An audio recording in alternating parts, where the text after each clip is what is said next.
Baik, satu kali Nabi Shallallahu Alaihi Wasallam mendapati Muadz bin Jabal radhiyallahu taala anhu dalam satu keadaan, Allahu alam dalam keadaan tidak dilukiskan, bertemu dan mengatakan, perhatikan kalimatnya indah sekali ya, kalau di bahasa kita itu, Muadz, karena cintaku padamu, seorang sahabat Nabi loh, level tertinggi, ya kan? Memberi contoh pada kita, kalau punya sahabat, apapun dan bagaimanapun statusnya, cintai dia. Karena sahabat Nabi itu beragam, nggak sama. Status sosialnya beda-beda. Bilal tidak seperti Uthman. Siapa Bilal dibanding Uthman? Uthman kayanya luar biasa. Abdurrahman bin Auf tak terkira hartanya. Bilal punya apa? Punya tenaga. Status sebelumnya budak yang dimerdekakan oleh Allah melalui tangan Abu Bakar. Beda dengan Ali bin Abi Thalib. Ali bin Abi Thalib sederhana hidupnya. Terbatas sekali, Pak. Mungkin masuk kategori miskin. Kalau ada survei kekinian gitu kan. Sensus kekinian. Tapi ilmunya lebih kaya dari orang kaya sekalipun. Pertanyaan terdekatnya adalah, apakah Nabi memberikan perlakuan berbeda pada golongan sahabat ini? Tidak. Jadi sahabat terindah itu, pergaulannya tidak dibatasi dengan status sosial. Jadi kalau Anda punya teman yang memberikan perhatian lebih dengan status sosialnya, itu belum menjadi sahabat yang sejati. Karena contoh dalam Islam, persahabatan itu tidak diukur dengan status sosial, tapi diukur dengan bagaimana cinta kita bisa diterjemahkan melalui perhatian yang terbaik yang mendekatkan sahabat itu pada Allah Subhanahu wa taala. Itu poinnya. Ya, dan itu perilaku ya, bukan modus ya. Hati-hati ya. Hati-hati, bukan modusnya. Ayo kita mendekat kepada Allah. Modus, cek dulu gitu ya. Salatnya benar enggak, latar belakangnya bagaimana dan sebagainya. Baik, karena cintaku kepadamu, aku akan berikan satu doa yang dibacakan setiap selesai sholat. Ya, jadi kalimat fi kulli duburi shalah ya bimakna ba'da salam ijma'an. Kata para ulama yang dimaksud setelah selesai salam. Di assalamualaikum warahmatullah, assalamualaikum warahmatullah, selesai, kemudian biasa ada zikir kan, berdoa. Ya, jadi doa setelah salam dalam sholat itu ada, dan itu hadisnya dari Nabi dan ijma', para sahabat meriwayatkan itu. Jelas? Nah, ini sekaligus juga mengoreksi, meluruskan. Ada pendapat mengatakan nggak boleh atau tidak dibenarkan berdoa setelah sholat. Tidak, ternyata riwayatnya ada. Riwayatnya ada di kitab sahih tersambung. Nah, ini mungkin belum ketemu aja mungkin hadisnya sama teman-teman. Nyambung kembali, apa doanya? Yuk, saya bacakan di sini ada 2 doa saja karena waktunya terbatas. 1. Allahumma a'inni ala dzikrika wa syukrika wa husni ibadatik. 1. Saya tuliskan ya. Teman-teman saya ijazahkan. Nanti boleh dibaca ya. Ijazah yang ini tidak usah diverifikasi. Langsung saya bacakan, Anda ikuti ya. Ada hadis Nabi ini langsung. Bismillah. Allahumma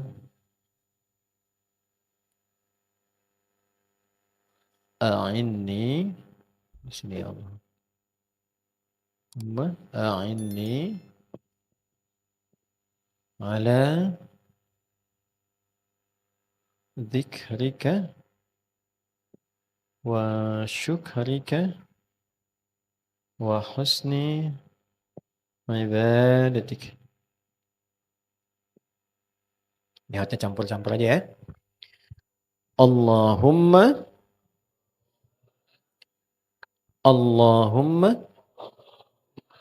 a'inni ala dzikrika wa syukrika. Ini sin besar ya, tanda ke bawah ini di khat ruqah itu sin besar. Wa syukrika.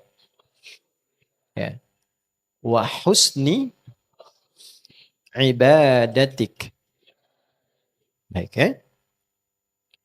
1, 2, 3. Jadi minta 3 hal setelah sholat.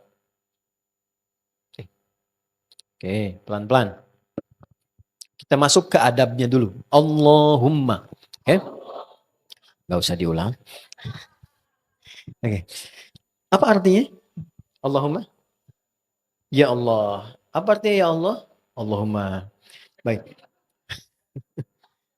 Allahumma itu bentuk halus dan tawadhu dari kata ya Allah.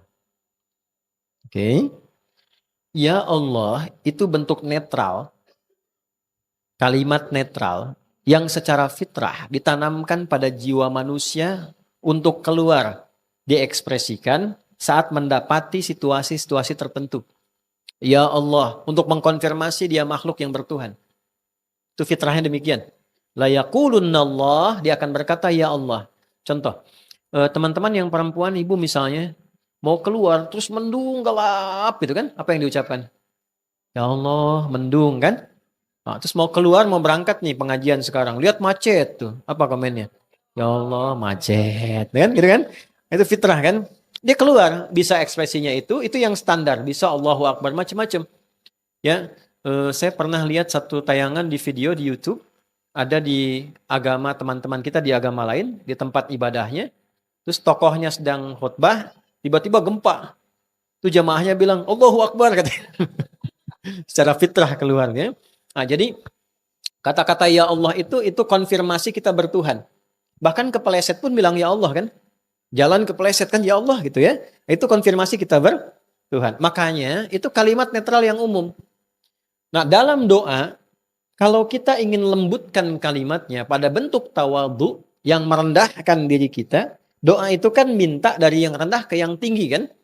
Nah, maka bagaimana adabnya supaya kita merendahkan, menjatuhkan kepasrahan kita kepada yang punya segalanya. Maka Nabi mengajarkan satu kalimat dalam bahasa Arab namanya Allahumma. Oke. Maka adabnya ketika diucapkan Allahumma itu jangan meninggi. Catat kalimat ini ya. Seseorang yang semakin meninggi, Allah pasti rendahkan serendah-rendahnya. Tapi ketika seorang hamba merendah, Allah angkat-angkat setinggi-tingginya. Itulah kenapa Allahumma itu penting sebagai adab yang mengajarkan pada kita dan mengkonfirmasi kalau berdoa, rendahkan dulu diri kita dan merasakan bahwa kita ini butuh. Gitu. Dan itu sudah fitrah. Anda mau jadi pejabat pun setinggi apapun pasti berdoa. Presiden aja berdoa kok. Orang kaya sekaya apapun pasti berdoa juga. Minimal doa supaya kekayaannya bisa terjaga gitu kan. Yang butuh juga kan. Orang berilmu sepintar-pintarnya berdoa juga. Artinya mengkonfirmasi dia butuh. Nah, jangan dibawa status sosial itu. Tuh. Anda kalau mau kerja, ya public figure ataupun siapapun, ya apapun aktivitasnya pasti kan doa dulu kan. Nah, doa itu jangan terlalu tinggi. Ya Allah, aku mohon ya, mudahkan urusanku hari ini. Nah, itu masih umum. Kalau sudah Allahumma, itu merendah. Allahumma, rendahkan diri kita. Oke, satu. Ini agak mahal ya. Ini ilmunya agak mahal yang diajarkan pada kita. Saya hanya menyampaikan kembali. A'inni. Ini asalnya dari kata a'in. Gini, a'in. Kemudian ditambahkan nun. Sambungkan dengan kepasrahan diri. Nunnya ini nunul wiqayah, penyambung untuk menguatkan jiwa. Maksudnya apa? Kalau berdoa, mesti yakin. Koneksikan diri kita dengan Allah sepenuhnya dan hadirkan keyakinan. Jangan ragu. Bagaimanapun jawaban Allah, terserah Allah. Yang penting saat minta mesti yakin. Itu dulu poinnya. Ya, satu, ada sifat rendah.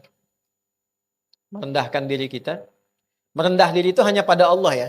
Kalau pada makhluk rendah hati. Rendah diri itu hanya pada siapa?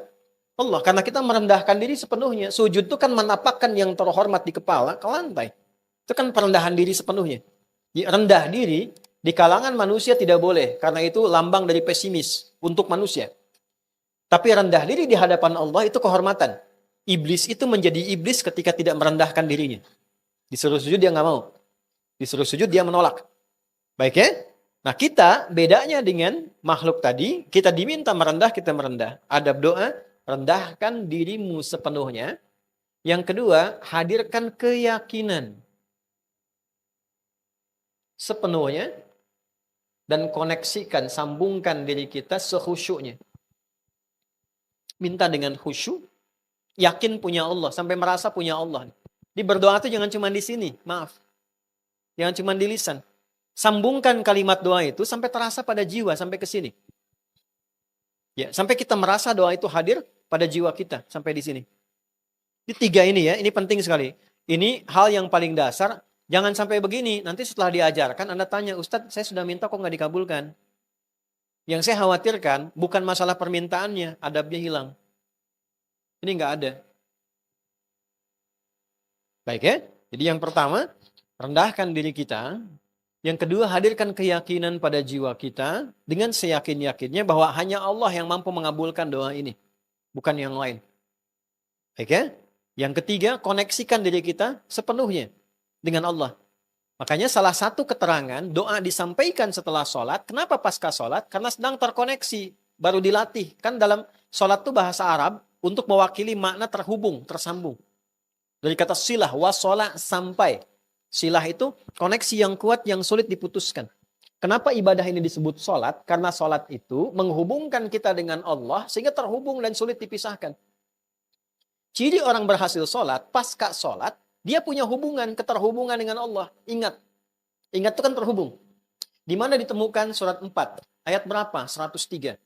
فَإِذَا قَضَيْتُمُ الصَّلَاةَ maka jika Anda telah tuntas mengerjakan sholat, fadhkurullah, cepat terkoneksilah. Kalau Anda berhenti di sini, فَإِذَا قَضَيْتُمُ الصَّلَاةَ jika Anda telah menyelesaikan sholat, ini makna yang pertama, ada orang yang hanya sholat untuk menyelesaikan kewajiban formalnya saja. Dia tak peduli apakah khusyuk atau tidak. Yang penting sudah sholat. Ya.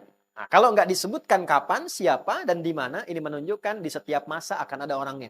Dan setiap orang akan ada masanya. Jadi akan ada orang yang sholat, yang penting prinsipnya, yang penting udah sholat. Menggugurkan kewajiban. Dia tidak terlalu berpikir apakah sholat itu bermanfaat untuk dia atau tidak. Ada berkahnya atau tidak. Yang penting saya udah sholat. Jelas? Baik, teruskan. Fadhkurullaha, sholat yang sukses itu, yang segera mengoneksikan diri kita kepada Allah, tersambung. Qiyaman, baik dalam kondisi sedang berdiri, nah ini poinnya. Wa qu'udan, sedang duduk, wa ala junubikum. Jadi pasca sholat, harusnya tersambung dengan Allah, ingat nih. Itu fungsinya sholat. Jadi ketika kembali ke pekerjaan, ingat Allah. Jadi Anda tidak akan mungkin memilih pekerjaan yang nggak Allah senangi. Terus masuk ke tubuh, nggak mungkin bicara sesuatu yang nggak Allah suka. Berbohong itu nggak mungkin, orang sholat berbohong nggak mungkin. Mustahil, kenapa? Karena tersambung dengan Allah. Dipantau. Nggak mungkin melangkah pada tempat-tempat yang tidak baik. Karena tersambung, terkoneksi dengan Allah. Kan nggak ada penjahat baca bismillah dulu kan, setelah akan beraksi kan. Ada orang korupsi baca bismillah, kan nggak ada. Jadi kan? Kenapa? Karena konektivitas itu tidak akan mungkin bersanding dengan kemaksiatan. Maka dari itu, ketika disambungkan ke sini, pastikan lu terhubung.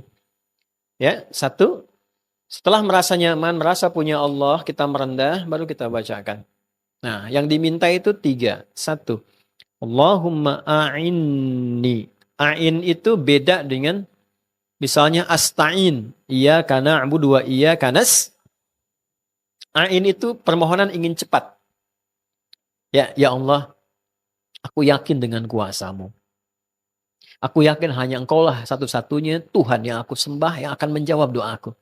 Aku mohon ya Allah, lekaslah, percepatlah, anugerahkanlah kepadaku dengan cepat hal berikut ini.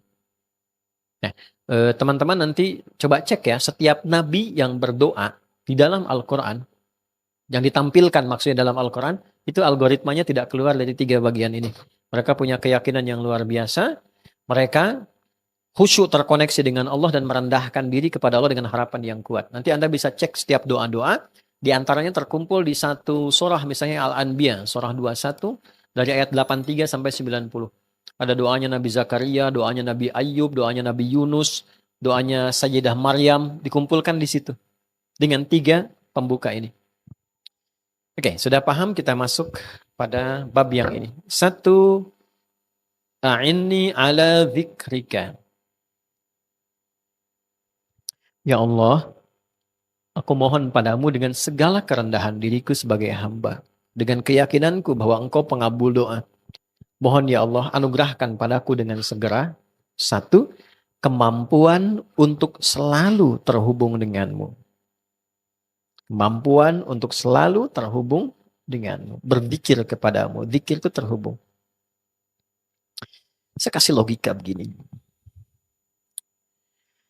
Saya terhubung misal saja ya, belum tentu realitanya demikian. Saya terhubung dengan presiden misalnya, punya koneksi. Mudah nggak saya beraktivitas? Sangat mudah, karena punya akses ke presiden. Ya, mau masuk kementerian, diminta ID, telepon presiden. Ya kan? Ya, ada butuh sesuatu dipersulit, punya akses dan orang tahu, oh dekat presiden, nggak dibilang pun langsung dipermudah. Bagaimana yang dekat dengan Allah? Yang tidak ada batas dalam pemberian, tidak punya sulit dalam pemberian solusi. Nah, maka pesan penting yang pertama ini adalah terkoneksi dengan Allah sesungguhnya memberikan kemudahan dalam berkehidupan. Jadi ketika Nabi mengajarkan satu bagian, ya, itu sebetulnya ingin memberikan gambaran kepada kita untuk memudahkan kehidupan kita apapun profesi dan aktivitas yang dijalani. Intinya adalah berupaya tersambung sampai kita merasa punya Allah. Itu nggak mudah, teman-teman. Jadi kalau hidupnya ingin mudah, kesimpulan cepat ya, kalau hidup ingin mudah, tersambunglah sampai kita bisa menyimpulkan saya punya Allah. Itu mahal sekali. Nggak bisa dinilai apapun. Jadi kalau sudah merasa punya Allah, segalanya kecil. Masalah seberat apapun, kalau saya, Anda, kita merasa punya Allah, itu ringan. Masih ada Allah, pasti selesai kok. Gitu. Kontrak belum beres, ada Allah. Allah pasti berikan yang terbaik daripada ini, dan disiapkannya lebih daripada ini. Nah itu poin yang tertinggi itu. Jadi kalau sudah terkoneksi dengan Allah dan punya Allah, dan itu yang kurang sekarang. Kenapa dicurhatkannya di media sosial? Ditumpahkannya di podcast. Saya ingatkan ya sama teman-teman semua nih, kalau masih ingin belajar nih dengan baik, jangan mencurhatkan dan menumpahkan informasi sensitif yang penting di ranah publik yang terbuka. Karena saat persoalan itu selesai secara personal, kita tidak bisa menyelesaikan itu dan meralatnya secara sosial. Dan di era sekarang itu diakses oleh keturunan berikutnya. Kalau punya masalah, ada bagian yang bahkan Allah declare-nya begini, aku sudah tutup, kenapa engkau buka? Di antaranya masalah rumah tangga. Jadi kalau ada masalah rumah tangga, terjadi malam, kata Nabi, jangan diungkit keluar. Kalau kita bisa tutup tuh, sampai siang, sampai kiamat pun Allah tutup. Kalau punya masalah siang, jangan terbuka malam. Artinya sehari itu pun tahan. Kalaupun perlu curhat, Allah tahu itu. Sangat tahu. Ada dua jenis curhatnya. Langsung curhatkan pada Allah. Itu Quran surah ke-12 ayat 86 misalnya. Nabi Yakub pernah dengar kan? Masalah rumah tangganya kan kompleks sekali tuh. Ya, sampai beliau nangisnya sampai matanya buta, Anda bayangkan. Ya, saya gambarkan gini ya Bu, teman-teman. Kebayang nggak seorang figur di rumah tangga yang menyimpan beban yang sangat berat, nangis sampai nangisin itu matanya buta? Udah sampai ke level itu belum? Ya kan? Kan nangis itu ada yang keluar ekspresinya, suaranya, wah itu anak-anak disebut buka namanya. Baka yabki bukaan. Buka itu nangis dengan ekspresif. Ada yang nangis, dipendam dalam hati, tapi air matanya keluar. Itu huzn namanya. Hazina yahzanu la tahzan. Dipendam, tapi air mata keluar. Ada buku namanya La Tahzan. Jangan banyak memendam kesedihan sepanjang kau merasa punya Allah. Tapi caranya bagaimana gitu kan? Ada yang dipendam, air mata nggak keluar, tapi sakit. Itu bathun namanya. Bathun. Ya, kata Nabi Yakub, innama ashku bathi wa huzni ilallah. Aku tuh kalau punya masalah berat yang terpendam di jiwa, atau air mataku sampai mengalir walaupun tak ada ekspresi pada wajahku, aku hanya curhatkan pada Allah. Aku hanya percaya Allah. Aku punya Allah. Dan itu yang terjadi di semua orang-orang soleh. Jadi kalau ada persoalan, langsung. Jangan buka keluar. Atau yang kedua, diberi jalan oleh Allah untuk mencari solusi dengan penjelasan yang membuat kita mengerti dan mengambil langkah yang benar. Itu pun terbatas. Ada di Quran surat 4 di ayat 35. Wa in khiftum shiqaqa bainihima fab'athu hakaman min ahlihi wa hakaman min ahliha iyurida islahan yuwaffiqillahu bainahuma. Paham? Tidak.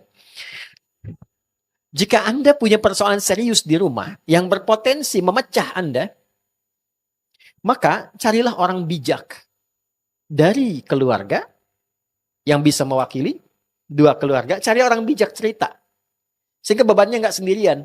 Makanya kalau nanti jadi wali, ya jadi wali nikah, itu jangan sembarangan. Karena di antara fungsinya memberi masukan saat ada persoalan. Bukan hanya mendampingi, ya jadi saksi sah nikahnya atau kemudian menikahkan. Tapi ada fungsi perlindungan di dalamnya. Yang kedua, cari sosok-sosok yang memang memberi solusi. Kiai yang saleh misalnya, ustadz yang benar, yang bisa menjaga informasi, tapi juga terukur pengetahuannya banyak dan bijak. Ada yang banyak tapi nggak bijak. Ada yang bijak tapi nggak banyak. Oh, hati-hati ya. Hati-hati nih. Nah, kalau sudah ada seperti itu, bicara, minta solusi. Nah, jangan dibuka ke publik. Ketika dibuka, itu Allah soal. Aku sudah tutup, kenapa engkau buka? Tuh, ada di ayat 34-nya tuh. Fasalihatu. Cuman menariknya itu pada perempuan. Penekanannya. Walaupun sama-sama laki-laki juga dapat. Kan An-Nisa itu perempuan-perempuan kan? Bukan laki-laki kan? Tapi laki-laki punya kewajiban itu. Saya cari rahasianya apa? Ternyata ada dua. Satu, fitrahnya ketika perempuan menyatu dengan laki-laki sebagai suami istri, keadaan suami akan terbawa oleh istri, termasuk jabatan ataupun status sosial yang melekat pada suami. Tidak sebaliknya. Contoh, suami menjadi bupati diangkat, maka otomatis istrinya menjadi ibu bupati. Suaminya camat, istrinya ibu camat. Padahal yang camat siapa? Suami. Kalau ada ibunya istri yang jadi bupati, nggak akan ada bapak bupati. Suaminya. Demikian di militer juga. Suaminya kolonel, ibunya bisa jenderal. Balik kan? Sama ya. Dapat jabatannya, pangkatnya itu akan hadir. Nah persoalannya apa? Ketika itu melekat, apapun yang dikerjakan oleh istri, suami akan terbawa. Tidak sebaliknya.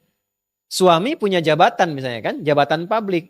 Istri misalnya pamer, flexing, macam-macam dan sebagainya. Ada masalah yang jadi pekerjaan oleh istri yang terkena suami. Ikut. Termasuk dalam obrolan. Kenapa di surat An-Nisa? Karena seakar dengan nasa. Nasa itu adalah keadaan yang kadang memiliki keinginan untuk diceritakan. Maksudnya perempuan sependiam apapun kalau ketemu teman itu suka cerita. Saya nggak bilang curhat ya. Cerita. Nah, yang diceritakan terkadang tidak terseleksi. Yang seharusnya tidak boleh terbuka keluar. Contohnya apa? Fasalihatu qanitatun hafidhatul lil ghaibi bima hafidhallah. Dia tidak seharusnya menceritakan hal sensitif di dalam rumah tangganya yang dialami dengan pasangannya yang sejatinya sudah Allah tutup. Jangan buka ke publik dulu, cari solusi. Begini solusinya. Ini terbatasnya sehingga selesai di situ. Nah, sekarang yang terjadi kadang-kadang diungkap. Medianya muncul, judulnya pengajian tapi diskusinya panjang. Ukhti tuh mulainya. Apa kabar? Sehat. Anak-anak gimana? Baik. Suami gimana? Situ masalahnya ya. Nah, bikin status. Sekarang ke podcast. YouTube direkam. Pernah nggak menyadari kalau satu saat anaknya tumbuh dewasa lihat itu? Cucunya lihat, rekamannya ada. Terus di sekolah kemudian diceritain sama teman-temannya. Oh itu kamu ya yang ibunya begini ya? Oh itu kamu yang ayahnya begini ya? Kebayang nggak? Nah itu yang tolong biasakan dijaga ya. Kalau yang punya podcast kan seneng aja, viewernya banyak. Dan sebagainya. Tapi kalau Anda misalnya, maaf, membawa suasana acara demikian akan berbalik. Anda yang akan diuji dengan peristiwa itu. Jadi kalau memfasilitasi hal yang terlarang kemudian hadir, satu saat Anda yang teruji dengan situasi itu. Dan tidak siap untuk menjalaninya. Itu bagian awal ya, yang mungkin penting saya tekankan. Balik lagi ke sini. Jadi kalau sudah merasa punya Allah, terhubung, itu kemudahan yang kita dapatkan. Nah turunannya bagaimana kemudian kita bisa meniti jalan untuk mendapatkan kemudahan berzikir ini. Jalannya seperti apa? Kan kita minta ya Allah anugerahkan aku pertolonganmu dengan segala kekuatan dan pengabulan doa yang cepat darimu agar aku selalu mampu terkoneksi kepadamu, terhubung denganmu, zikir. Apa tandanya orang sudah bisa terhubung dengan Allah? Cirinya bagaimana? Nah, jalannya bagaimana? Hah? Karena kan banyak orang yang tiba-tiba ke pohon, bikin orang ke laut, gitu. Macam-macam. Kan mesti ada jalannya kan? Kalau nggak diterangkan nanti orang bebas kan? Dan merasa punya kesimpulan terhubung dengan Allah. Itu yang dijelaskan Mbah Hashim. Mbah Hashim itu Hadratus Syekh Kiai Haji Muhammad Hashim bin Asy'ari itu punya kitab 17. Di kitab yang kedua ada namanya Risalah Ahlus Sunnah wal Jamaah. Ya. Di halaman yang 10 sampai ke 11, paling kiri sebelah bawah tuh di pojoknya, beliau pernah menyampaikan informasi begini. Ada orang yang kreatif kemudian menghadirkan metodologi zikir sampai menyimpulkan dia terhubung dengan Allah. Wasafa qalbuhu dan merata hatinya sudah bersih. Karena sudah terhubung, sudah nyambung, menariknya dia nggak sholat lagi. Ya, jadi kalau ditanya, oh Anda kok nggak sholat? Kan sudah adzan. Fisik saya di sini, ruh saya sedang sholat. Nah, ya, baik. Itu oleh beliau disimpulkan konslet. Ya.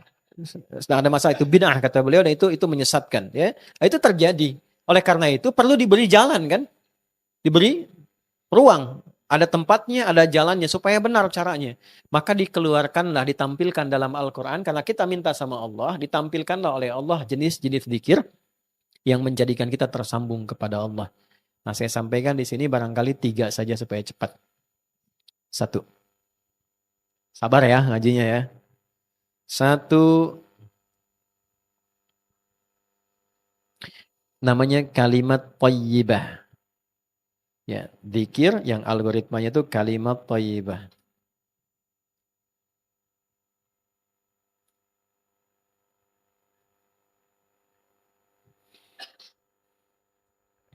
Oke. Bentuknya, bentuk kalimatnya cari sesuai kebutuhan. Misal, bisa al-asmaul husna. Dalilnya Quran surat 17, Al-Isra di ayat 110. Qulid Allah awid ar-Rahman ayyamma tad'u falahul asmaul husna. Jika Anda ingin terkoneksi dengan Allah atau bahkan minta solusi, berdoa, ingin tersambung, sebut Allah, ya Allah, ya Allah, boleh. Atau Ar-Rahman, ya Rahman, ya Rahman. Atau pilih satu nama yang sesuai dengan kebutuhan kita dan dengan itu Allah jawab sesuai dengan masalah kita. Namanya Al-Asma'ul Husna. Husna itu bukan sekedar indah. Husna itu seakar dengan hasanun, hasanun, hasanah, husnun, ihsanun. Nama yang mengandung sifat keagungan Allah yang indah, yang mengabulkan setiap persoalan, yang dirasakan oleh hamba dan diberikan jawaban sesuai dengan kebutuhan persoalan itu. Contoh, misal kita butuh saat bekerja dimudahkan rezeki, sebut ya Razzaq. Ya Allah, ya Razzaq. Jelas?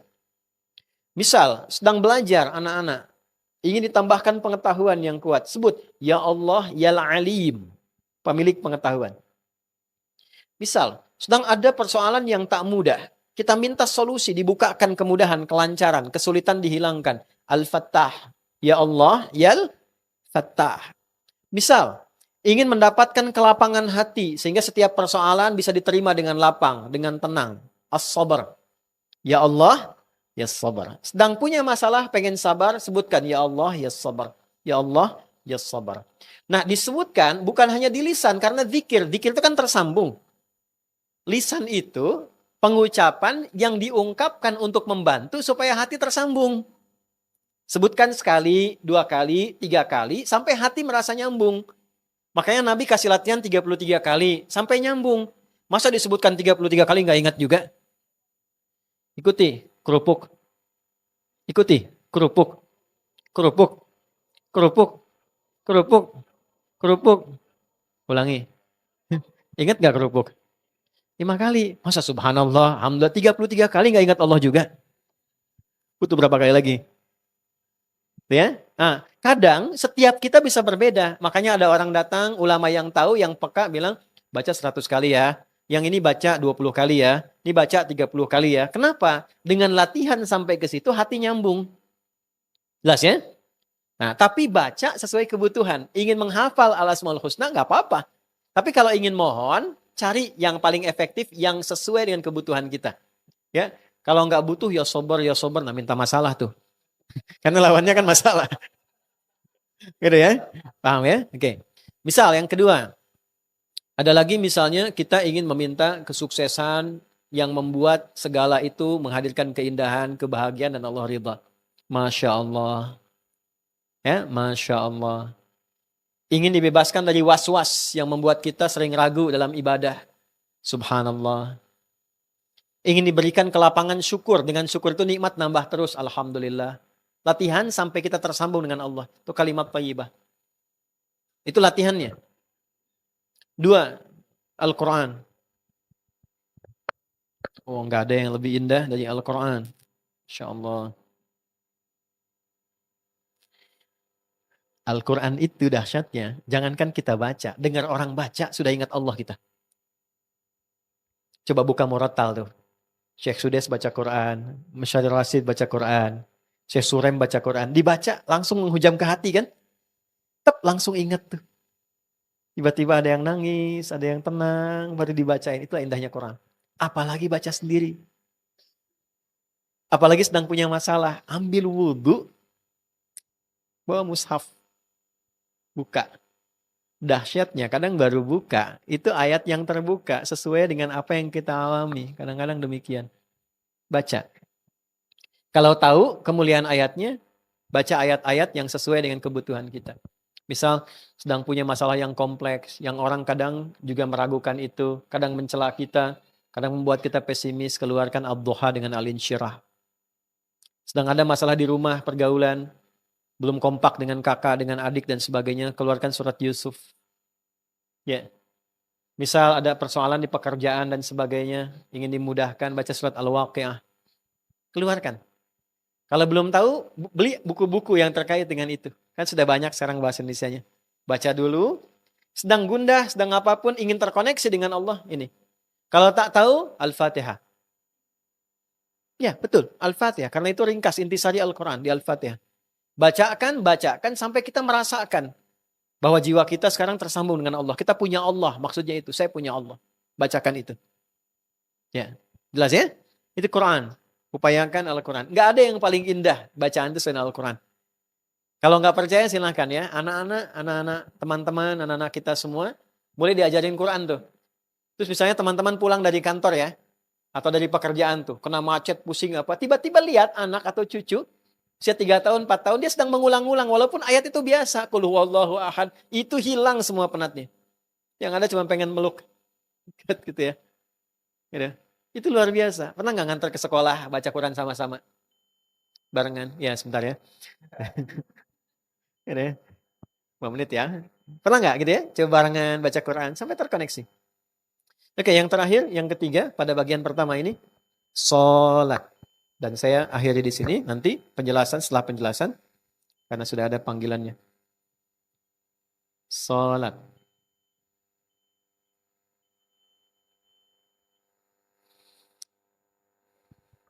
Oke, tadi waktu saya tanya manfaat zikir ada jawaban tenang di sini. Itu dalilnya Quran surah 13 ayat 28. Ala bidzikrillahi tatma'innul qulub. Yakinkan pada hatimu yang paling dalam. Ala itu bukan sekedar huruf ikhbar. Huruf pemberi informasi, tapi huruf taukid. Sering diartikan begini, ketahuilah. Oke? Kabarkanlah, tidak. Makna dalamnya, tanamkan pada hatimu yang paling dalam. Dengan engkau terkoneksi pada Allah secara baik, hatimu pasti tenang. Nah, jadi kalau ingin tenang, sedang gelisah, pengen tenang, pilih satu dari 3. Kenapa sholat itu dipaksa oleh Allah untuk dikerjakan oleh kita? Allah nggak butuh dengan sholat kita. Semuka langit dan bumi nggak sujud dan ruku kepada Allah, tetap tidak akan menurunkan status Allah sebagai Tuhan. Allah tetap Tuhan. Yang butuh kita. Apa di antara manfaat sholat itu? Yang paling pokok adalah memberikan ketenangan pada jiwa. Gitu. Karena ketenangan itu yang paling inti. Anda kerja, gajinya banyak tapi nggak tenang, nggak akan nyaman. Di rumah tangga hasil suami banyak rumah luas. kendaraan banyak, tapi Anda nggak tenang, nggak enak rumah tangganya. Makanya kenapa sakinah itu mendahului mawaddah. Padahal mawaddah bentuknya jamak. Madah jadi mawaddah. Mawaddah itu perlimpahan harta benda yang membuat nyaman berumah tangga. Banyak harta, tapi kenapa sakinah duluan? Karena mawaddah, walaupun terkumpul banyak melimpah, kalau tidak ada sakinah, hati tetap gelisah. Pasang status tuh. Ya? Makanya kan sering saya tawarkan kan, Anda boleh pilih kan? Nggak ada yang ketiga, pilih mana? Kaya tapi gelisah, atau miskin tapi tenang? Nggak ada pilihan ketiga. Oke, kaya tapi tenang kan? Karena ketenangan nomor satu. Nah, untuk dapat tenang itu Allah kasih solusi. Kenapa? Di sini zikir ditampilkan, dengan zikir terkoneksi pada Allah, hatimu pasti tenang. Sampai merasa punya Allah. Jalannya bagaimana? Sholat. Dari mana tahu kalau sholat itu bagian dari skema mengoneksikan pada Allah? Di Quran surah 20, Thaha ayat ke-14. Innani anallahu la ilaha illa ana fa'budni wa aqimis salata li dzikri. Yakinkan pada jiwamu yang paling dalam, akulah Tuhan. Akulah Allah, Tuhan yang paling hak dipertuhankan dan disembah. Sembah aku dengan cara menunaikan sholat supaya terkoneksi padaku. Jadi Allah itu bukan nama sifat, Allah itu nama Tuhan. Ya, kalimatnya bukan begini ya. Ya, Allahku X, siapa Allahmu? Itu keliru. Karena Allah itu nama Tuhan, bukan sifat. Tuhan saya namanya Allah. Tuhan Anda siapa? Gitu ya. Allah itu dari bahasa Arab. Jadi karena dari bahasa Arab menunjukkan zat, nama khusus zat. Gitu ya, yang diperkenalkan pun oleh pemiliknya. Jadi nggak bisa ditiru. Makanya kalaupun diambil oleh makhluk nama itu, makhluknya akan dikecam oleh semesta. Coba deh misalnya ada orang lahir namanya Allah tuh, langsung dikecam itu. Kan nggak boleh diambil. Dan uniknya setiap dihilangkan hurufnya kembali pada pemiliknya. Ya. Ini kan Allah kan begini tulisannya. Ya kan? Anda hilangkan satu misalnya sini. Tuh. Baca. Lillahi ma fis samawati wa ma fil ard. Balik kepada pemiliknya. Hilangkan lamnya satu, otomatis tasydid hilang, tasdidnya hilang. Apa? Lahu mulkus samawati wal ard. Kembali pada pemiliknya. Hilangkan la-nya, tinggal apa? Hu. Hu itu singkatan dari huwa. Lahu kan hu-nya huwa. Yang tahu bahasa Arab tuh tahu ini. Huwa. Huwa kalau berhenti di sini, wa-nya nggak dibaca, u-nya yang dibaca. Allahu la ilaha illa huwal hayyul qayyum. Berhenti di huwa. Allahu la ilaha illa hu. Hu. Siapa huwa ini? Larinya kemana? Allah. Tahu dari mana huwa ke Allah? Baca kul huwa Allah. Kul huwa Allah. Kul katakan huwa, disebut huwa Tuhan itu Allah. Wahad. Hapus semuanya. Ini bukan ilmu takatik ya, ini ada ilmunya di bahasa nih. Hapus. Ada nggak? Nggak kelihatan kan? Kelihatan tuh ghaib namanya. Nggak kelihatan, kita masih yakin turun ayatnya. Alladzina yu'minuna bil ghaib. Siapa ghaib di situ? Allah. Walillahi ghaibus samawati wal ard. Itu Tuhan. Jadi nggak bisa di copy paste. Ya kan? Anda sebutkan nama, siapa aja? Sebutkan. Adi misalnya. Hilangkan satu hurufnya. Tuh. Angkatan darat. Hilang, udah gak ada maknanya. Hilang ya selesai orangnya. Ya kan? Nah itu sampai ke titik itu teman-teman. Jadi ini menarik ya. Kemudian Allah katakan sembah aku lewat sholat. Kenapa sholat? Wa aqimis sholata lidzikri. Sholat supaya kalian bisa dzikir, terkoneksi denganku. Nah sholat itu menghimpun semua jenis dzikir. Kalimat thayyibah ada dalam sholat. Ada subhanallah dalam sholat? Ada, kalau nggak ada berarti Anda saat ruku sujud nggak baca tuh. Alhamdulillah ada? Ada, kalau nggak baca berarti Al-Fatihahnya kurang kan? Allahu Akbar ada? Kalau nggak baca berarti takbirnya nggak ada tuh. Ya kan? Kalimat thayyibah ada semua. Istighfar ada? Ada, dalam ruku sujud ada istighfar. Duduk di antara dua sujud kalimat pertama istighfar. Rabbighfir, ifirli, ada semua. Quran ada nggak dalam sholat? Ada, Al-Fatihah, Al-Quran. Baca surat Al-Quran. Jadi semua yang terkait dengan sholat, itulah fungsi koneksi sesungguhnya dalam sholat. Itulah kenapa kita dipaksa sholat. Supaya terkoneksi, supaya hatinya tenang, supaya hidupnya mudah. Saking dahsyatnya, semua yang terkait dengan sholat bikin tenang. Masjid itu tempat sholat. Masuk masjid, tenangnya luar biasa. Antum pilih ya. Pilih nih. Sedang ada pekerjaan terus tiba-tiba ke rumah. Masuk rumah ketemu istri. Dengan masuk masjid kosong gak ada orang. Tenang mana?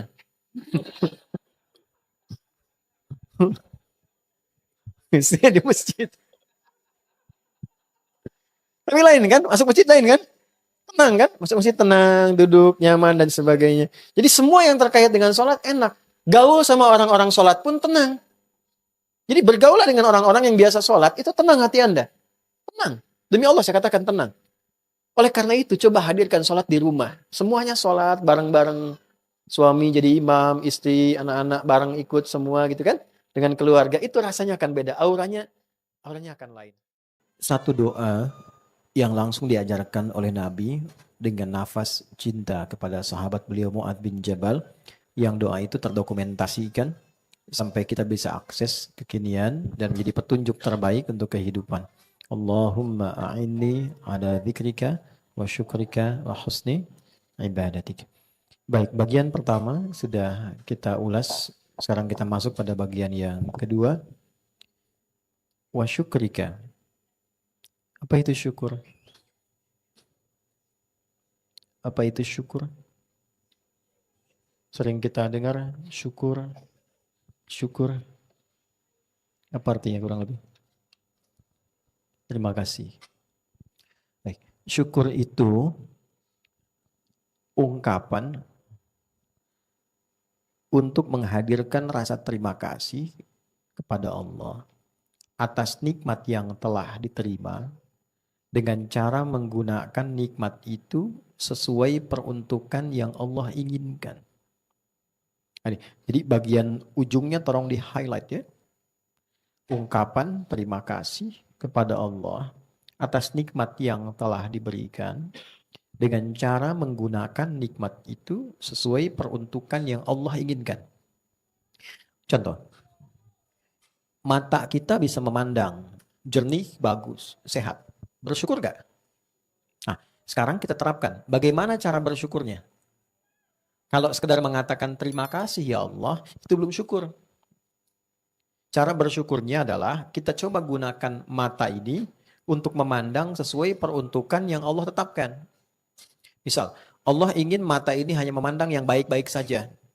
Ketika yang dipandang oleh mata tidak baik, dipalingkan. Memalingkan pandangan dari objek yang tak baik menurut Allah, itu disebut syukur. Namanya ghaddul basar. Baik ya?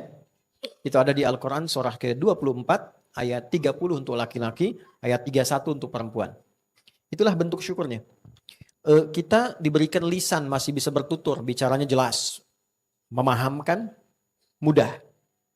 Cara bersyukurnya, gunakan lisan itu untuk bertutur seperti yang Allah inginkan. Nabi misalnya memberikan penjelasan singkat tapi padat. Man kana yu'minu billahi wal yaumil akhir falyaqul khaira aw liyasmut. Siapa yang yakin dengan Allah sebagai Tuhan dan dia merasa akan dievaluasi di hari kiamat kelak, maka gunakan fungsi lisannya untuk bertutur yang baik saja. Kalau tak bisa, coba dia tahan untuk bicara. Diam. Diam itu emas. Kapan diam jadi emas? Ketika yang dibicarakan itu tak perlu diungkapkan, itu emas. Tapi ketika yang kita bicarakan itu baik, nah kebaikan itu yang dibagi. Nah, itulah syukurnya. Jadi kalau lisan digunakan pada segala hal untuk dibicarakan, terlebih pada sesuatu yang terlarang, itu belum syukur walaupun mulutnya sehat. Terbayang ya? Sekarang tinggal dipraktekkan konsep ini pada setiap bagian elemen kehidupan kita. Bersyukur dengan tubuh dulu semuanya. Karena ini kan akan dihisab. Ya, bagaimana bentuk syukurnya pakaian? Nah, ketika pakaian itu diperoleh dengan cara yang baik dan digunakan sesuai peruntukannya. Menutup aurat misalnya. Auratnya tertutup, tapi ada yang diperlihatkan untuk sekedar terlihat. Bagus menutup, tapi modelnya sengaja hanya untuk dilihat oleh orang yang bukan haknya ada di situ. Itu pun masalah. Kendaraan, saya lihat tadi waktu mau datang kendaraannya banyak teman-teman. Gimana wujud syukur kendaraannya? Nah, digunakan pada yang Allah inginkan. Segala yang baik-baik. Makanya kita naik kendaraan kan ada doanya kan? Masih ingat gak? Bismillahirrahmanirrahim. Pemursaha. Karena Allah, kendaraan ini bergerak. Karena Allah loh. Bergeraknya kemana? Kepada yang Allah kehendaki. Pada tempat yang baik-baik. Bekerja di tempat yang baik. ke tempat ibadah, nengok orang tua, nengok mertua, ketemu dengan kerabat, niatkan sebagai ibadah. Terus kita doakan yang indahnya, subhanalladzi sakhkhara lana hadza wa ma kunna lahu muqrinin wa inna ila rabbina lamunqalibun. Kita semua akan pulang pada Allah, termasuk kendaraan ini akan dihisab. Ya. Nah, jadi kalau kita menempatkan segala hal seperti yang Allah pengen, mengikutkan keinginan kita pada keinginan Allah. Itulah syukur. Nah, sekarang pertanyaannya, apakah semua nikmat yang Allah titipkan sudah kita syukuri? Itu tidak mudah. Nafas itu kan nikmat kan? Nah, nafas yang kita kemudian konsumsi, kita dapatkan, sudah diarahkan pada yang Allah ridhoi belum? Itu tidak mudah, butuh motivasi, butuh pertolongan, butuh bantuan. Itu yang menjadikan Nabi kuat dengan rasa cinta dan nafas rahmatnya. Beliau menyampaikan pada Muadz, ya, coba baca doa ini. Minta tolong sama Allah supaya diberi kekuatan untuk bersyukur. Apa manfaatnya syukur dalam hidup? Turun di Quran surah 14 ayat 7 itu. Wa idz ta'adzana rabbukum la in syakartum la azidannakum. Ternyata syukur itu menambah nikmat. Jadi persamaannya syukur itu bukan sama dengan, tapi tambah nikmat. Tuh. Syukur menambah nikmat, menambah lagi. Apa yang kita dapatkan, ini hebatnya ya. Menambahnya kan pada nikmatnya.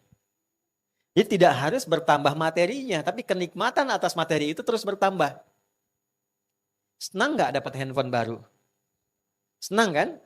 Nah, mau nggak kesenangannya bertambah walaupun handphonenya masih itu? Itu mahal loh. Ada yang punya handphone baru tapi nggak bisa menikmatinya. Fiturnya banyak tapi nggak bisa menggunakan. Apa bedanya dengan yang lama yang cuma buat pakai nelpon sama SMS? Kalau fungsinya sama kan? Kan? Nah, jadi ada orang yang memiliki yang biasa-biasa tapi menikmati. Itu fungsinya syukur tuh di situ. Bagaimana menikmati semua yang Allah karuniakan pada kita untuk menjalani kehidupan. Kalau sudah seperti itu, enak, nyaman hidupnya. Pada akhirnya nanti sesuai kebutuhan, tidak melulu mencukupi keinginan. Kalau sudah seperti itu, yang dirasakan, yang hadir itu semua nikmat semua. Jadi mencarinya itu kebutuhan. Gini, kalau Anda mau minum, apa fungsi minum? Menghilangkan haus. Artinya minum itu untuk menghilangkan haus. Kebutuhan kan? Syahwat masuk pada kebutuhan itu, memberi warna. Ah, minumnya pengen misalnya teh. Tehnya yang manis. Minumnya pengen kopi. Minumnya pengen jus. Nah, yang memberikan variasi pada minuman itu fungsi syahwat. Untuk memberikan keragaman.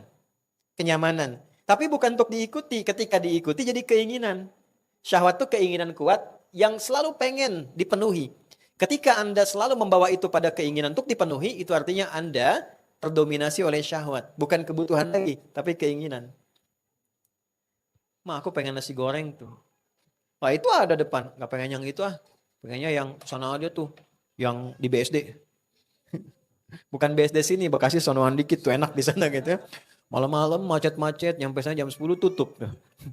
Ya, itu artinya syahwat, didominasi keinginan. Ada orang-orang yang ketika syukurnya bertambah, kenikmatannya datang terus gitu. Alhamdulillah. Nanti gak sibuk, gak capek, gak lelah. Ketika diberikan yang baru pun kenikmatannya bertambah lagi. Nah, itulah syukur. Jadi bersyukur itu memberikan kelapangan pada jiwa sehingga menikmati setiap keadaan yang ada. Semua netral. Semuanya netral. Netral itu artinya nikmat aja, apa aja nikmat. Ya. Makan pakai sambal, nikmat. Pakai ayam, apalagi gitu kan. Nah, dan yang lainnya. Demikian, ini yang kedua. Nah, jadi diupayakan setiap selesai sholat minta pada bagian yang kedua itu. Kadang-kadang kita menuntut sesuatu yang baru, yang lama belum dipakai ibadah. Coba pulang ke rumah ya, teman-teman buka koleksi lemari pakaiannya tuh. Ada yang belum pernah dipakai sholat nggak? Kan bisa. Kendaraannya pernah dipakai ngantar ke masjid nggak? Untuk menunaikan sholat. Kajian, alhamdulillah. Ke tempat kerja iya, ke tempat syuting iya. Dengan sepedaannya tuh yang pernah dipakai kemana-mana sampai keluar. Pernah nggak dipakai ngantar ke tempat sholat? Sekali aja selama hidup supaya hisabnya ringan. Pernah dipakai sholat loh gitu. Ya, tempat kajian dan sebagainya. Jelas ya? Nah ini hal yang tidak mudah. Nanti kalau makin banyak bersyukur, makin nikmat. Biasanya syukur itu memudahkan kita pulang. Kembali kepada Allah. Karena semuanya, apapun yang dihisab telah membawa persetujuan di sisi Allah. Allah sudah ridho dengan yang dititipkan. Karena kita banyak syukur. Kalau udah ridho, kalau Allah ridho, hisabnya ringan. Hisabah yasira, dan tidak ada ancaman. Karena Allah sudah ridho. Panggilan pulangnya pun aku ridho. Ya ayyatuhan nafsul mutmainnah. Irji'i ila rabbiki radiyatan. Allah ridho, kita pun senang. Ya, itu poinnya tuh. Jadi syukur itu bukan perkara diucapkan di lisan, tapi bagaimana menanamkan kedamaian kepada jiwa yang paling dalam. Oke, terakhir, wa husni ibadatik, dan benar dalam beribadah kepadamu. Kalau Nabi mengatakan ibadahnya benar, berarti ada ibadah yang tidak benar. Salat itu bagus tidak? Bagus jika dilakukan dengan benar. Tapi ada salat yang tidak bagus karena dilakukan dengan tidak benar. Bahkan terancam, fawailul lil musallin. Ada celaka tuh orang yang salat. Apakah semua orang salat itu celaka? Tidak, karena alif lamnya khusus tarif di situ, orang tertentu. Celaka bagi orang tertentu yang sholat. Demikian menerjemahkannya. Ya, kalau nanti dipotong sampai sini terjemahan salah, celaka orang sholat. Wah, orang pada nggak sholat. Ya, celaka bagi orang yang sholat tertentu dengan cara tertentu. Siapa itu? Alladzina hum an salatihim sahun. Yang dia menunaikan sholat dengan lalai. Bukan lalai dari sholatnya, tapi menunaikan sholat dengan lalai. Kalau lalai dari sholat artinya lupa, dia nggak sholat. Tapi menunaikan sholat dengan lalai. Kok bisa? Alladzina hum yura'un. Contohnya kata Allah, sholat karena pencitraan. Ya, membangun citra di dunia. Sholat ingin dilihat makhluk, dicitrakan oleh makhluk namanya riya. Sholat pengen dilihat oleh Allah namanya ihsan. Nah, ini bedanya. Jadi obatnya di sini ada ihsan. Makanya kita minta kepada Allah supaya ibadahnya diisi dengan sifat ihsan. Wa husni ibadatik. Gimana caranya ya Allah? Salatku bagus. Caranya gimana? Aku pengen hanya engkau yang lihat. Engkau yang nilai. Engkau yang pandang. Baik ya, ibadah yang ingin disaksikan oleh makhluk namanya riya. Apapun itu motifnya. Alladzina hum yura'un, yaitu orang yang sholatnya hanya ingin dipandang makhluk. Pencitraannya pada makhluk. Kelihatan soleh, kelihatan pernah sholat, motifnya duniawi. Ini riya namanya. Motifnya ukhrawi, ingin dipandang Allah, dinilai Allah, itu ihsan. Apa itu ihsan? Nanti ditemukan di hadis Muslim. Nomor hadis ke-8. Hadisnya dari Umar bin Khattab radhiyallahu taala anhu. Cukup panjang. Dikutip oleh Imam Nawawi, ditempatkan nomor 2 di Al-Arba'in. Ya, kata Umar bin Khattab radhiyallahu taala anhu mengatakan, "Bainama nahnu julusun 'inda Rasulillah sallallahu alaihi wasallam, ittala 'alaina rajulun shadidu bayadith thiyabi, shadidu sawari sya'ri, la yura 'alaihi atharu as-safari, wa la ya'rifuhu minna ahadun. Fajalasa ila an-nabiy sallallahu alaihi wasallam, fa asnada rukbatayhi ila rukbatayhi, wa wada'a kaffayhi ala fakhidhayhi, faqala ya Muhammadun akhbirni 'anil Islam." فقال الإسلام أن تشهد أن لا إله إلا الله وأن محمد رسول الله وتقيم الصلاة وتؤتي الزكاة وتصوم رمضان وتحج البيت إن استطعت إليه سبيلا. قال صدقت. عجبنا يسأله فيصدقه. فقال أخبرنا عن الإيمان. فقال الإيمان أن تؤمن بالله وملائكته وكتبه ورسله وتؤمن باليوم الآخر وبالقدر خيره وشره. قال صدقت. عجبنا يسأله فيصدقه. أخبرنا عن الإحسان. Faqala al-ihsanu an ta'budallaha ka'annaka tarahu fa in lam takun tarahu fa innahu yaraka. Ihsan itu, catat poin ini ya, Anda menjadikan aktivitasmu sebagai ibadah pada Allah. Nah, itu poin pertama. Jadi jangan batasi sholatnya saja ya. Jangan batasi bacaan Qur'annya saja. Semua aktivitas kita kalau diniatkan mencari ridha dan perhatian Allah namanya ibadah. Oke. Anak berbakti pada ayah dan ibu ibadah bukan? Ibadah. Menyenangkan orang tua ibadah. Kalau sudah menikah senangkan orang tua. Orang tua istri, orang tua suami. Kalau sudah meninggal ya berusaha beramal baik untuk yang telah wafat. Sedekah untuk yang telah meninggal. Boleh. Doa, kan? Minimal doa. Itu ibadah. Kalau masih hidup muliakan. Ya, orang tua kepada anak berikan perhatian, merawat, niatkan karena Allah. Itu ibadah, dituliskan luar biasa, pahalanya banyak sekali. Banyak sekali. Anak yang terbiasa memanjakan orang tuanya akan dimanjakan oleh Allah dalam hidupnya. Anda melihat saya seperti ini, jangan dilihat hanya seperti ini saja. Ada nafas kehidupan ibunda yang kita bawa. Ada upaya pengabdian semaksimal mungkin yang bisa kita persembahkan. Saya jaga ibu saya, Allah rawat saya. Saya jaga pada ayah, Allah rawat saya. Dulu ayah mengajar, saya di samping beliau di bawah. Ayah kami ngajar di musalla, saya tertidur di pangkuannya. Sekarang terbalik, saya mengajar, beliau tertidur di kesendiriannya di alam barzahnya. Dan saya niatkan, setiap saya mengajar, ya Allah kirimkan cahaya untuk ayah. Gitu. Dan itu indah. Itu indah. Nah, teman-teman bekerja pun niatkan ibadah. Niatkan, semua jadi ibadah. Dan rasanya enak gitu. Nggak ada yang paling indah kecuali kedamaian saat ibadah. Bukan hanya saat sholat.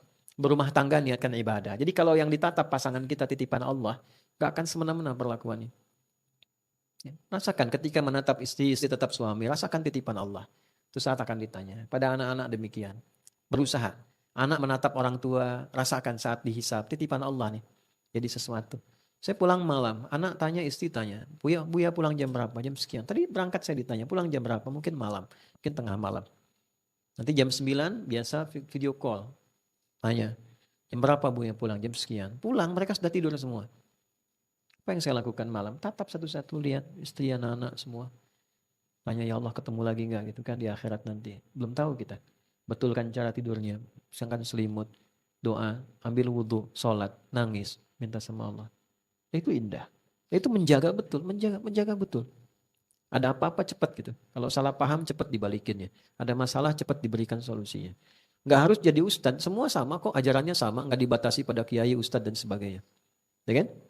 Oke, balik. Jadi, anta'budallaha, upayakan semua kegiatan ibadah.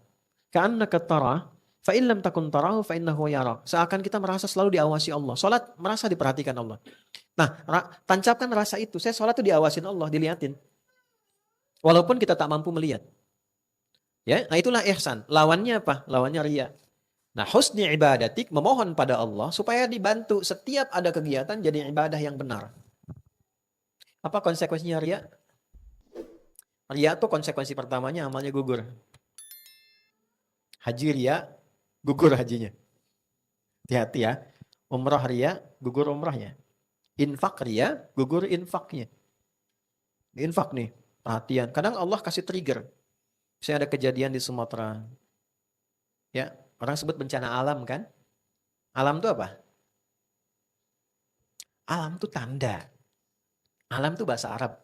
Artinya tanda, ruang yang memberi tanda. Seakar dengan kata alamat, tanda. Tanda dari siapa? Tanda dari yang punya. Yang merawatnya. Yang memilikinya. Merawat, memiliki, mengatur namanya Rabbun. Rabbun. Jamak dari kata alam itu alamin. Allah sudah mendefinisikan dirinya Rabbul Alamin. Kita katakan Alhamdulillahi Rabbil.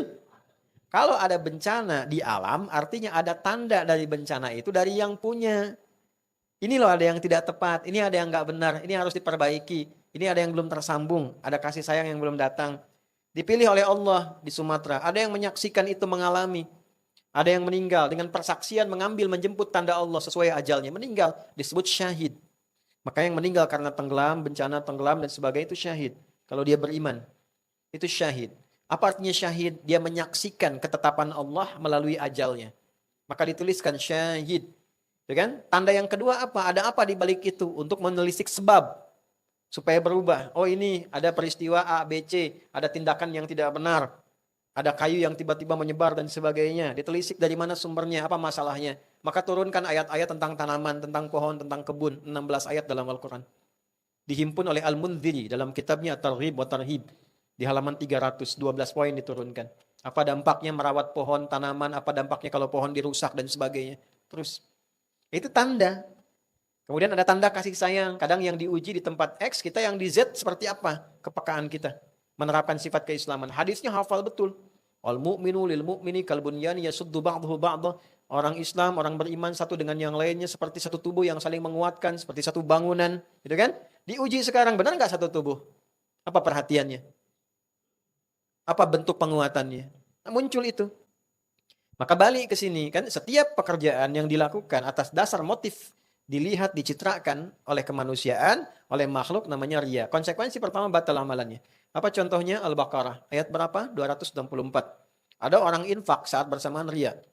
Misalnya tadi pengen infak ke sana, tapi ingin ditampilkan di publik, ingin kelihatan bahwa dia ke sana. Bahwa dia berbuat sesuatu. Atau pengen nyumbang, tapi umumkan dari Sabang sampai Merauke misalnya. Musyawarah saya nyumbang ya, tapi tolong buat pengumuman dari Sabang sampai Merauke. Bikin. Nah itu seketika langsung gugur amal. Ya ayyuhalladzina amanu. Hai orang-orang yang merasa masih punya iman, la tubtilu shadaqatikum bil manni wal adza. Jangan engkau gugurkan amal baikmu dengan perbuatan yang merusak walaupun terkesannya itu nyaman. Al manni wal adza itu artinya apa? Sesuatu yang kerasanya kerasa nikmat ketika dikerjakan tapi sebetulnya merusak. Ya kan? Bikin konten boleh, boleh, dokumentasi boleh, boleh supaya orang tahu bahwa di sini ada masalah. Supaya orang keluarkan kepeduliannya untuk bisa berbagi. Tapi ketika Anda membuat citra tertentu dengan keluar dari ruang-ruang tadi, ketentuan tadi, dengan harapan, wah ini ingin naik misalnya followersnya, ingin dipuji, ingin macam-macam. Allah yang maha tahu. Tampak nanti dari perilaku. Maka seketika apapun yang dia kerjakan gugur. Sumbangannya habis, gugur, selesai. Batal amalnya. Kalladzi yunfiqu malahu ria'an nas. Seperti orang infak yang ria. Mathaluhu kamathali safwanin alaihi turabun fa asabahu wabilun fatarakahu salda. Itu seperti orang yang naruh pasir yang halus di atas batu yang licin. Ditaruh kan udah turun sendiri kan? Tiba-tiba kemudian tersapu oleh air bah. Sudah itu licin, disimpan tanah juga yang licin, tersapu air bah, hilang seketika. Allah la yahdil qaumal kafirin. Allah enggak senang, tidak akan memberikan persetujuan, petunjuk pada orang-orang yang ingkar. Itu diserupakan dengan orang yang belum beriman. Yang bekerja belum beriman. Orang belum beriman kan mengerjakan apapun enggak ada nilainya di sisi Allah. Ya kan? Nah itu ditanya balik, kamu kok kayak orang belum beriman aja? Kan sudah beriman, imanmu jadi pembeda. Itulah husna ibadah. Jadi kalau sudah husna ibadah, posisinya ditarik ke rumah tangga. Jadi istri pasti istri yang baik. Jadi suami pasti suami yang benar. Jadi anak pasti anak yang saleh. Karena husna ibadah semua dikerjakan karena Allah. Nanti tinggal dikeluarkan ayat-ayat di Quran terkait dengan rumah tangga. Yang rumah apa, yang tangga apa, gabungkan. Tidak ada surat apa, ayat berapa, dan sebagainya. Pokoknya enak, kalau ngaji itu enak. Biasakan ya di rumah ambil satu ayat itu. Sama istri baca, ya sama anak-anak, terus lomba hafalan misalnya, kalau ingin sedikit, ya agak suasana lebih ceria dan seterusnya. Baik, ini teman-teman sekalian 3 bagian dalam satu doa. Allahumma a'inni ala dzikrika wa syukrika wa husni. Terasa ringan di lisan, tapi begitu berat dalam timbangan dan bermanfaat dalam amalan. Sebetulnya ada satu lagi doa, tapi waktunya barangkali tidak mencukupkan untuk dibahas. Tapi saya pandu saja sebagai ijazah untuk disampaikan doa. Allahumma inni a'udzubika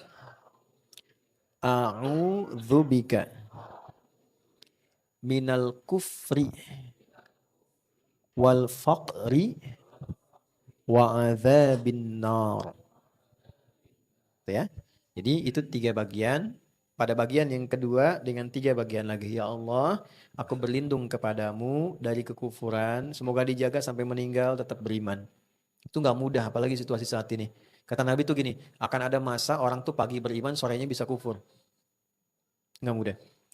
Faqri, kebutuhan yang sangat sampai membuat rela mengorbankan apapun demi kebutuhan itu bahaya. Ya, hati-hati. Ketergantungan akan kebutuhan, misalnya sesuatu. Rela melepas kehormatan, hati-hati. Rela melepas keimanan, hati-hati. Baru dikasih angin surga, pindah agama. Ya?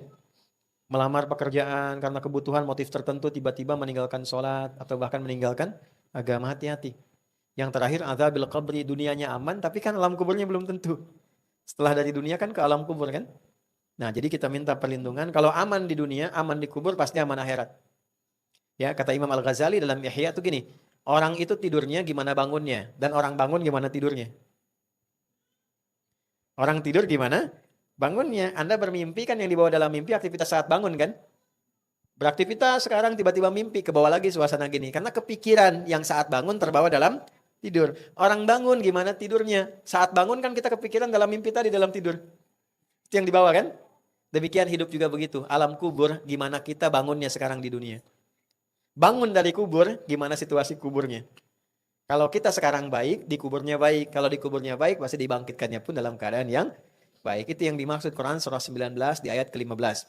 Wassalamun alaihi yawma wulida, wa yawma yamutu, wa yawma yub'atsu hayya. Hidup ideal itu, nikmat, nyaman, tentram, sukses, bahagia di dunianya. Di alam kuburnya demikian, dan di akhirat pun dibangkitkan dalam keadaan bahagia yang sempurna. Alhamdulillah, segala puji bagi Allah Subhanahu wa Ta'ala yang telah memberikan kita kesempatan untuk mendengarkan ceramah yang penuh dengan ilmu dan hikmah dari Ustadz Adi Hidayat. Semoga apa yang telah beliau sampaikan dapat menjadi manfaat dan menambah keimanan serta ketakwaan kita kepada Allah Subhanahu wa Ta'ala. Dalam video ini, Ustadz Adi Hidayat telah menjelaskan banyak hal yang sangat penting untuk kita renungkan dan amalkan dalam kehidupan sehari-hari. Kemudian Ustadz juga menekankan pentingnya persahabatan dalam Islam. Di dalam Islam, persahabatan sejati bukan dilihat dari status sosial atau materi, tetapi dari bagaimana kita saling mendukung dalam ibadah dan mendekatkan diri kepada Allah Subhanahu wa Ta'ala. Nabi Muhammad SAW memiliki sahabat-sahabat yang sangat beragam, seperti Bilal yang sebelumnya adalah seorang budak, Utsman yang kaya raya, dan Ali bin Abi Thalib yang hidup sederhana. Meskipun mereka memiliki status yang berbeda, semua sahabat Nabi dihargai karena kedekatan mereka dengan Allah dan karena mereka memiliki hati yang tulus dalam persahabatan. Lalu kita juga diingatkan untuk selalu berdoa, terutama setelah sholat. Doa setelah sholat adalah amalan yang sangat dianjurkan dalam Islam. Ustadz Adi Hidayat menjelaskan bahwa salah satu doa yang sangat baik untuk kita baca setelah sholat adalah Allahumma a'inni ala dzikrika wa syukrika wa husni ibadatik. Yang artinya, Ya Allah, tolonglah aku untuk selalu mengingatmu, bersyukur kepadamu, dan memperbaiki ibadah kepadamu. Doa ini mengajarkan kita untuk memohon pertolongan Allah agar kita diberikan kemampuan untuk selalu ingat dan terhubung dengannya, baik dalam keadaan senang maupun susah. Adab dalam berdoa juga sangat penting. Ketika kita berdoa, kita harus merendahkan diri di hadapan Allah, merasa bahwa kita membutuhkan pertolongannya, dan yakin bahwa hanya Allah Subhanahu wa Ta'ala yang dapat mengabulkan doa kita. Doa bukan sekedar ucapan, tetapi harus datang dari hati yang tulus, penuh keyakinan, dan pengharapan yang besar. Selanjutnya, Ustadz Adi Hidayat juga mengingatkan kita tentang pentingnya zikir dalam kehidupan kita. Zikir adalah salah satu cara untuk tetap terhubung dengan Allah Subhanahu wa Ta'ala. Dalam Islam ada banyak jenis zikir yang dapat kita amalkan, seperti Ya Rahman untuk memohon kasih sayang Allah, Ya Rozak untuk memohon rezeki, atau Ya Sabur untuk memohon kesabaran. Zikir ini harus dilakukan dengan hati yang tulus dan penuh penghayatan, bukan hanya diucapkan dengan lisan semata. Dengan berzikir, kita dapat merasakan kedekatan dengan Allah, merasakan ketenangan hati, dan mendapatkan kekuatan untuk menghadapi segala ujian hidup. Tentu saja dalam hidup kita juga tidak terlepas dari sholat, yang merupakan ibadah utama dalam Islam. Sholat adalah cara kita untuk terhubung dengan Allah Subhanahu wa Ta'ala. Dalam sholat, kita berdoa, berzikir, dan mengingat Allah. Sholat bukan hanya kewajiban fisik, tetapi juga kewajiban spiritual yang memberikan ketenangan hati. Seperti yang diajarkan oleh Ustadz Adi Hidayat, sholat adalah momen di mana kita menghadap Allah, merendahkan diri, dan memohon ampunan serta pertolongannya. Setiap gerakan dalam sholat seperti rukun dan sujud adalah bentuk penghormatan kita kepada Allah. Setelah sholat, kita juga dianjurkan untuk berzikir dan berdoa agar kita tetap terhubung dengan Allah Subhanahu wa Ta'ala. Selain itu, Ustadz juga mengingatkan kita untuk menjaga rahasia dalam rumah tangga. Jangan membuka masalah pribadi kepada publik atau di media sosial, karena hal tersebut dapat merusak keharmonisan dan memberikan dampak negatif yang tidak dapat diperbaiki di kemudian hari. Jika kita menghadapi masalah, baik dalam rumah tangga maupun kehidupan lainnya, sebaiknya kita curhat kepada Allah atau kepada orang bijak yang dapat memberikan solusi dan nasihat yang baik. Allah Subhanahu wa Ta'ala senantiasa menutupi aib kita, dan sebaiknya kita juga menjaga aib tersebut dari pandangan orang lain. Saudaraku, kita semua ingin hidup dengan ketenangan dan keberkahan. Salah satu kunci untuk itu adalah dengan terus menjaga keterhubungan dengan Allah Subhanahu wa Ta'ala.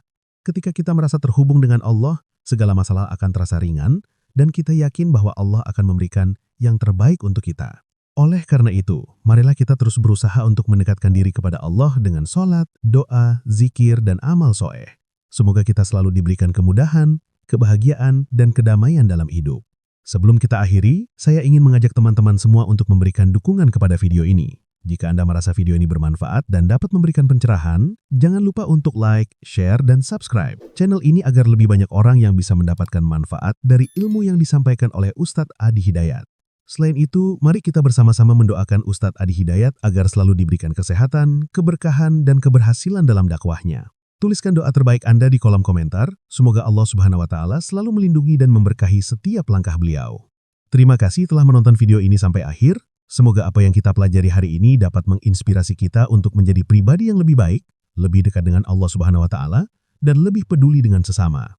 Jangan lupa untuk terus berdoa, berzikir, dan sholat dengan khusyuk agar kita selalu merasa dekat dengannya. Semoga kita semua selalu dalam lindungan Allah Subhanahu wa Ta'ala. Wassalamualaikum warahmatullahi wabarakatuh.